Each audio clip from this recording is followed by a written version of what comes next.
nakakanmas ang tunay na layunin ng mga gyerang agresyon na ginagawa nila.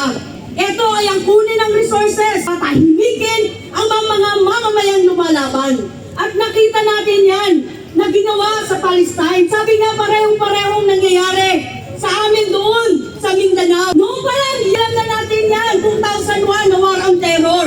War on resources ito. Kinuha ang Afghanistan, binomba ang Iraq.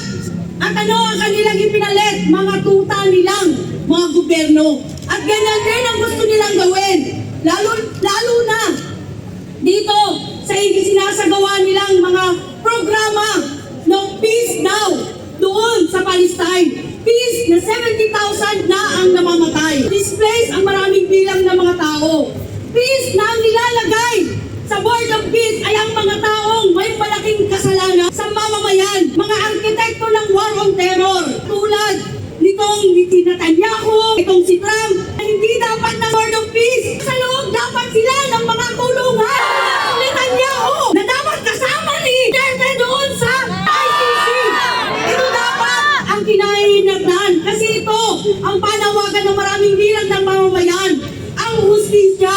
Hustisya doon sa mga biniktima ng mga war on terror, sa mga biniktima ng war on aggression. Isang nakakagalit din no ang parti-partihin nila ang Palestine na parang katulad na ginagawa nga sa Marawi na pinaparti-parti. Para kanino? Para sa mga korporasyon na mag-i-invest sa lupa. Kung hindi na conversion, pang-aagaw ng lupa ang ginagawa nila. At ang tunay ng mga naninirahan doon ay wala.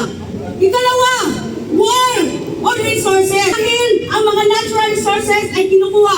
At para kanino? Para payamanin ang mga kumpanya katulad ng Chevron na naisasukil. Kumpanya na sobrang nagyayaman, nagpupunto ng mga gera para kuhain din ang mga resources. Yan ang pagdidikit ng mga kumpanya at ng mga gobyerno na aggressors. Yan ang imperialismo.